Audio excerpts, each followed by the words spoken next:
Welcome back to the next episode of Unplugged. Today I'm joined with Janis Thomas, who is the Managing Director at Look Fabulous Forever. So Janis, do you mind telling us a little bit about you and your current role? Yeah, so I've been at Look Fabulous Forever for 4 years now. I started out running e-commerce and marketing and then took over running the whole company about a year ago when we acquired our manufacturing facility.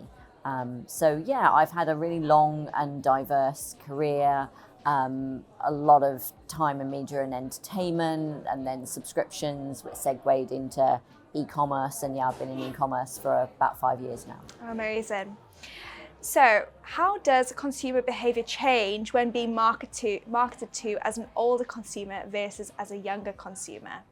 I think there are a lot of misconceptions about older consumers being different, being that they're not online savvy, for example, or they don't know how to do X or those kind of things. And actually, they are people who are interested in luxury travel and fashion and all of those things. And by ignoring them, we're doing them a disservice. I don't think they are vastly different. And in fact, I think the biggest frustration for older consumers is that they don't see themselves represented in advertising on websites, and therefore it becomes harder for them to connect with that brand because they don't feel like they're for them. They don't feel like they are welcomed by the brand. So representation of a wider demographic is really the crucial part, not just to attracting older customers,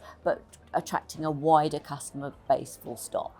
Are there any particular marketing strategies that you found the most effective in reaching and engaging older consumers?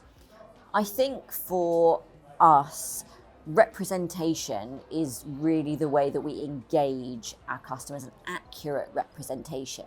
That when I say to people, oh, our target demographic is women in their 70s, people have this stereotype of, oh, is she a grey-haired granny in a grey cardigan? It's like, no, women in their 70s are the generation of the Beatles and Mary Quant and the miniskirt. They are colourful, vibrant women with rich lives and diverse interests.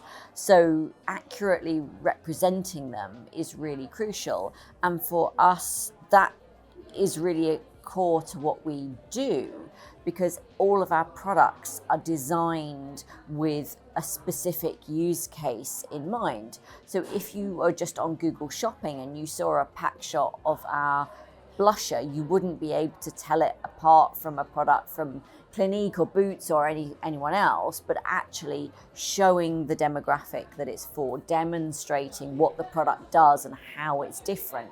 That's how we drive engagement. Okay, makes sense. So what are some common challenges that brands might face when trying to target the older consumers?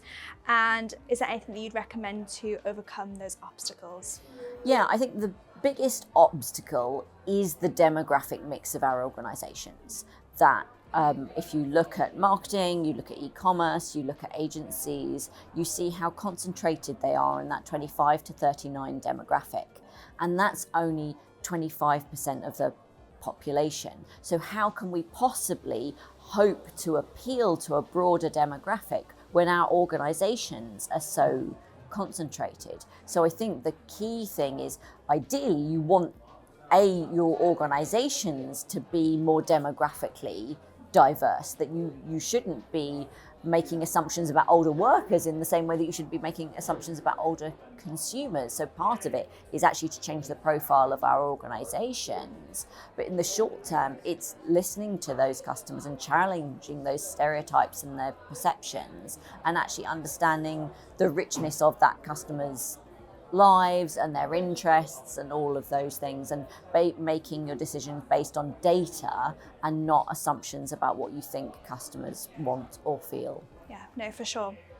And to finish off, how do you see the market evolving for older consumers in e-commerce over the next 10 years? Yes, so older consumers are over 65s are the fastest growing demographic in e-commerce. Women over 50 are going to be the fastest growing demographic in the next 10 years. And over 65s, the number of over 65s worldwide is going to double by 2050. So we're going to see huge demographic shifts towards older consumers. So companies who are not seriously thinking about those demographics are really missing out. Yeah, no, for sure. No, that's very insightful. Thank you so much, Janis, for joining us, and we'll see you next time.